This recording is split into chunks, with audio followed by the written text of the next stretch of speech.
Hello दोस्तों, तो हो जाइए 2025 के लिए तैयार कि सीजीएल की वैकेंसी बम्पर वैकेंसी आने वाली है और किस डिपार्टमेंट में सबसे ज़्यादा वैकेंसी है और कौन सी पोस्ट नई आई है अब की बार 2025 में सीजीएल के माध्यम से जिसके फॉर्म भरे जाएंगे। और क्योंकि 2024 का जो रिजल्ट आया था उसमें कुछ बच्चे ऐसे भी थे जो बिल्कुल सिलेक्ट होने चाहिए थे, तो वो भी कहीं ना कहीं अपने अब पेटी को दोबारा से बांध ले।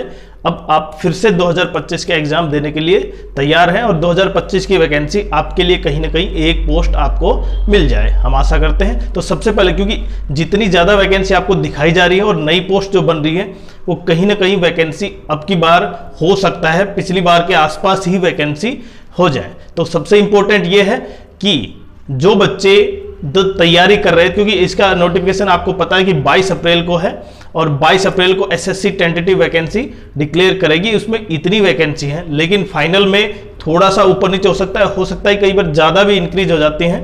तो उसके आसपास वैकेंसी आज हम बताएंगे इस वीडियो में कि किस डिपार्टमेंट की किस पोस्ट जो नई यहाँ पे एसएससी रिक्रूट करेगी और उसके अलावा कितनी वैकेंसी किस डिपार्टमेंट में हो सकती है। सबसे इंपॉर्टेंट, तो वीडियो को पूरा देखें और चैनल को सब्सक्राइब करें अगर आप चैनल पर नए हैं। तो देखते हैं। सबसे पहले देखें, अभी एसएससी ने 2024 का जो फाइनल रिजल्ट निकाला था उसके बाद अब एसएससी ने कहीं ना कहीं प्रत्येक डिपार्टमेंट से ये जो वैकेंसी उस डिपार्टमेंट मिनिस्ट्री में खाली है वो मांग ली है, उससे संबंधित नोटिस जारी कर दिया। और एसएससी के द्वारा जो मांगे गया जो नोटिस है उसकी लास्ट डेट कहीं ना कहीं प्रत्येक डिपार्टमेंट को 4 अप्रैल के आसपास वो फिल करके एसएससी को देनी है, जिससे एसएससी उन पोस्ट को फिल करने के लिए नोटिस जारी करे। क्योंकि अप्रैल को आपको यह पता है सीजीएल का नोटिफिकेशन कब आएगा, 22 अप्रैल को आएगा। और क्योंकि प्रत्येक बच्चा चाहता है कि उसका सिलेक्शन हो, तो कहीं ना कहीं अगर वैकेंसी ज्यादा होगी तो उनकी कहीं ना कहीं चांस ज्यादा होंगे। तो आज हम देखते हैं यहाँ पे जो नई पोस्ट बन सकती है एसएससी अब की बार उनका नोटिफिकेशन जारी कर सकती है सीजीएल के माध्यम से। देखें, सबसे पहले तो ईएसआईसी, अब वो सबसे इंपॉर्टेंट ये है कि वो 2400 ग्रेड पे में करती है, इसको 2800 ग्रेड पे में करती है, किस पोस्ट के लिए किस वैकेंसी को पुट करती है वो सबसे इंपॉर्टेंट है। लेकिन वैकेंसी काफी मात्रा में है, सबसे इंपॉर्टेंट तो ये है। दूसरा, जो central income tax department CBDT के अंदर जैसे आईटी इंस्पेक्टर और एक टीए टैक्स असिस्टेंट होता है, ये आपको पता है, लेकिन इनसे ऑफिस सुपरिटेंडेंट की पोस्ट आ सकती है। वो कितनी है, लगभग 5000 या 6000, उससे ज्यादा है, तो वो भी सबसे इंपॉर्टेंट है। अब की बार पोस्ट आ सकती है ऑफिस सुपरिटेंडेंट की और वो करीबन, अगर इनकी अलावा देखिए सबसे इंपॉर्टेंट ये ईएसआईसी की 2400 grade pay 2800 grade pay office superintendent की पोस्ट उनकी संख्या 5000 प्लस हो सकती है। सीएसएस में एएसओ की वैकेंसी ज्यादा होंगी। सबसे इंपॉर्टेंट पोस्टल असिस्टेंट, अब की बार पोस्टल असिस्टेंट 4000 के आसपास थी, 4500 के आसपास, लेकिन अब हो सकता है कि उनकी संख्या काफी ज्यादा हो। लेकिन फाइनल तो तब पता चलेगा जब एसएससी 22 अप्रैल को टेंटेटिव आंसर की देगी, नोटिफिकेशन जारी करेगी।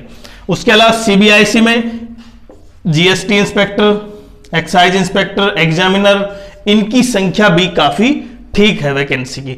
जितना अभी तक आरटीआई सभी की तरफ से नहीं आई है, लेकिन जितना हमने आइडिया लगाया है उसका ये मान सकते हैं कि वैकेंसी आपकी लगभग 12000 प्लस आएंगी, मिनिमम 12000 प्लस। क्योंकि जिस तरह से अगर ऑफिस सुपरिटेंडेंट की अगर 5000 के आसपास पोस्ट है और ईएसआई की और पोस्टल असिस्टेंट, सीबीआईसी में टैक्स असिस्टेंट, इनकी वैकेंसी कहीं ना कहीं अगर ज्यादा हुई तो वही वो 18000 प्लस हो सकती है। लेकिन ये सभी अभी केवल हम ये बता सकते हैं हो सकती है। अब डिपार्टमेंट एसएससी को कितनी वैकेंसी भेजता है, सबसे इंपॉर्टेंट तो ये है। और दूसरा कि जो नई पोस्ट यहां पे एसएससी रिक्रूट करेगी उसकी वैकेंसी क्या, जैसे मानो यहां पे वैकेंसी फिल है अभी 10,000 पोस्ट वैकेंट है मानो वो ऑफिस सुपरिटेंडेंट की, अगर एसएससी उनकी सभी की सभी पोस्ट फिल करती है तो वैकेंसी बहुत ज्यादा हो जाएंगी। जैसे 2022 में 38,000 के आसपास हो गई थी, उसमें किसकी ज्यादा थी, पोस्टल असिस्टेंट की। तो अगर इनमें से मिनिमम भी लेती है, अगर मानो 5 भी लिया 4 भी लिया तो भी वैकेंसी बहुत ज्यादा होंगी। तो लगभग आप अपनी वैकेंसी को भी ध्यान में रखें, क्योंकि आपकी तैयारी तो आपके उसी अनुसार करनी है जिससे आपका सिलेक्शन हो।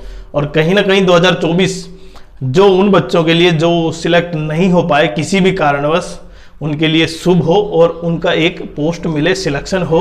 तो उसके लिए आपने प्री की अच्छी तैयारी भी कर लेनी है।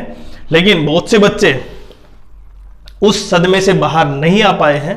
तो हमारी तो संवेदना उन बच्चों के साथ है जिस तरह से रिजल्ट आया और उस रिजल्ट की वजह से वो उस कट ऑफ से बाहर हो गए। लेकिन फिर से हम खड़े हैं आपके लिए।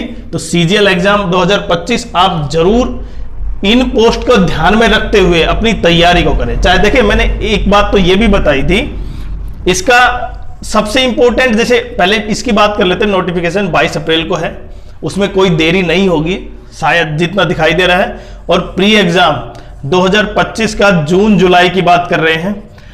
जून जुलाई के अंदर, जैसे आपको यहां पे मानो किसी का एग्जाम जून में है और किसी का जुलाई में है, अगर 15 दिन का गैप है, 10 दिन का गैप है, तो भी आपके लिए काफी फायदेमंद है। लेकिन वो नॉर्मलाइजेशन को निपटने के लिए कहीं ना कहीं एसएससी ने वो कड़े हथियार अपनाने होंगे जिससे कि सभी बच्चों को बराबर हक मिले।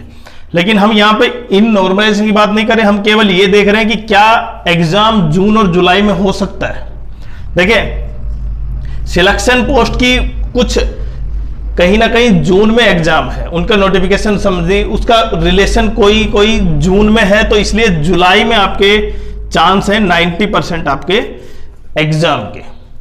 और अगर जुलाई में है तो अभी केवल मार्च, अप्रैल, मई, जून, जुलाई, तो आपके पास केवल 3 महीने हैं। और 3 महीने में किस तरह तैयारी करनी है, किस स्ट्रेटेजी के साथ करनी है, कितनी कट ऑफ आप माइंड में लेकर चल रहे हैं जिससे कि उसको क्लैरिफाई कर पाए, उसको क्वालिफाई कर पाए। और कहीं ना कहीं उस माइंड में ध्यान रखते हुए आपकी जो ड्रीम पोस्ट है वो भी उसी में शामिल होगी। जैसे अभी मिनिस्ट्री ऑफ एक्सटर्नल अफेयर्स में अब की बार वैकेंसी कम थी और एएसओ में काफी ठीक थी, 1400 प्लस के आसपास थी। तो यहां पे अब की बार मिनिस्ट्री ऑफ एक्सटर्नल अफेयर्स में वैकेंसी ज्यादा होंगी, क्योंकि आपने देखा जिस तरह ट्रेंड इस तरफ का चल रहा था कि ज्यादातर टॉपर 1 से 10 रैंकर थे, उनका ज्यादातर किसकी तरफ ध्यान था, मिनिस्ट्री ऑफ एक्सटर्नल अफेयर्स की तरफ। तो इसलिए इनकी वैकेंसी 2025 में भी हम देखेंगे काफी ठीक संख्या में।